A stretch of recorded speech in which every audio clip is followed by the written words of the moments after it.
अस्सलाम वालेकुम। आज मैं आपको बताऊंगा कैलकुलेटर के ऊपर सिंपल कैलकुलेटर के ऊपर सिंपल दो फिगर्स को हम कैसे माइनस करते हैं, एक फ़िगर में से दूसरी फ़िगर को कैसे माइनस करते हैं, कैसे उसको एक फ़िगर में से दूसरी फ़िगर को निकालते हैं, किस तरीके से हम माइनस करते हैं। आइए ये देखते हैं। हमारे पास दो फिगर हैं। पहली फ़िगर है हमारे पास 90 की और दूसरी फिगर है हमारे पास 13 की। कब हम 90 में से 13 को सब्ट्रैक्ट करते हैं तो 77 आंसर आता है। कैसे? हम एक यहाँ पे ले लेते हैं, 9 से एक यहाँ पे कैरी कर लेते हैं, ये हो जाता है 10। 10 में से 3 गया, 10 में से 3 गया तो 7 आ गया, यहाँ पे रह गया 8।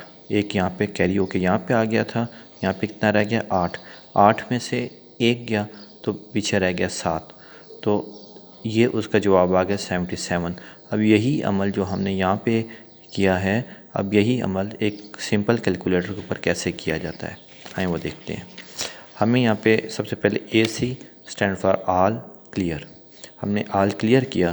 पहली फ़िगर हमारे पास थी 90 की फ़िगर, ठीक है जी। अब 90 की फ़िगर टाइप कर ली, उसके बाद माइनस का बटन हमने प्रेस करना है। जैसे इसको प्रेस कर दिया, फिर दूसरी फ़िगर को हमने टाइप करना है। दूसरी फ़िगर है 13, ठीक है जी। अब इसके बाद हमने इक्वल टू का बटन प्रेस करना है, तो इक्वल टू के बाद आ गया आंसर 77।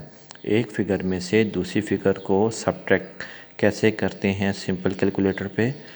पहली फ़िगर टाइप करते हैं, उसके बाद माइनस का बटन दबाते हैं, फिर दूसरी फ़िगर टाइप करते हैं और उसके बाद इक्वल टू का बटन दबाते हैं।